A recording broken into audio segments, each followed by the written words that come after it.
तो फाइनली दोस्तों पवन सिंह का गाना काला ओढ़नी, इस गाने का मोशन पोस्टर आप सभी के बीच आ चुका है। एकदम खतरनाक आया है, इसी के बारे में बात करने वाले हैं इस वीडियो में।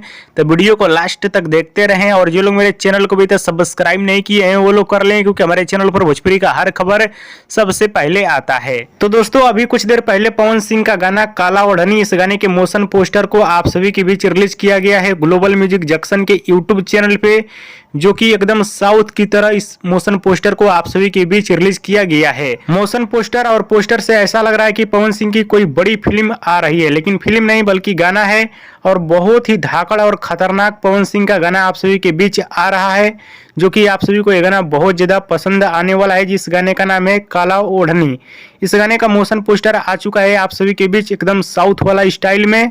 और आप सभी को बता देना चाहता हूँ, भोजपुरी के पावर स्टार पवन सिंह का गाना काला ओढ़नी, इस गाने के टीजर को कल आप सभी के बीच किसी भी टाइम पे रिलीज कर दिया जाएगा ग्लोबल म्यूजिक जंक्शन के यूट्यूब चैनल पे। जी हाँ दोस्तों, कल किसी भी टाइम पे इस गाने का टीजर आप सभी के बीच आ जाएगा ग्लोबल म्यूजिक जंक्शन के यूट्यूब चैनल पे। टीजर को देखिएगा, एकदम धाकड़ और बवाल फुल डायलॉग के साथ टीजर आने वाला है और 27 तारीख को फुल वीडियो गाने को रिलीज किया जाएगा। हाँ तो दोस्तों, ये रहा भोजपुरी के पावर स्टार पवन सिंह का अपडेट। आप सभी को कैसा लगा हमें नीचे कमेंट बॉक्स में जरूर बताइएगा। वीडियो पसंद आया तो लाइक करें, कमेंट करें, शेयर करें, सब्सक्राइब करें। धन्यवाद दोस्तों।